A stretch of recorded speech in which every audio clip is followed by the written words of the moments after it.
करीम साहब, खुश आमदीद। आज यहाँ कैसे आना हुआ आपका?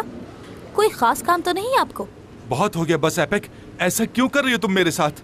चाय, कॉफी, कोल्ड ड्रिंक या और कुछ? एपिक, शर्त के मुताबिक 2 दिन रह गए और तुम्हें मुझसे मोहब्बत नहीं हुई। अब तुम मेरे मरने का इंतजाम करो।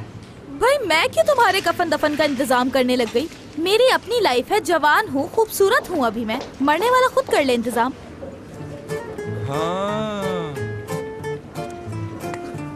हाँ, मैं समझ गया बात। तुम ये कह रहे हो ना कि 1 महीना काफी नहीं था हमारी दोस्ती को। बिल्कुल, तुम टाइम आगे बढ़ाओ। मैं तो कहता हूँ कि 6 महीने बल्कि 1 साल कर लो।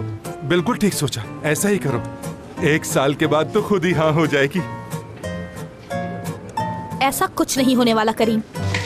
अच्छा, 1 और महीना दे दो। 2 दिन बाद सब खत्म। हाँ, देखो मेरा दम घुट रहा है पैक। क्या हो गया है? क्या ड्रामा है ये? हर वक्त के तुम्हारे नाटक होते हैं। कभी तो इंसान बनो, वरना तुम्हें मुझसे मिलने की जरूरत नहीं है।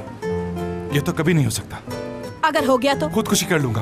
बकवास है सब। इसी बिल्डिंग की छत से कूद जाऊंगा मैं। मुझे कोई फर्क नहीं पड़ता। करीम, हमने 1 महीने का एग्रीमेंट किया था। मैंने 1 महीना वेट किया है। तुमसे 2 दिन वेट नहीं किया जा सकता? जरा तो सब्र रखा करो।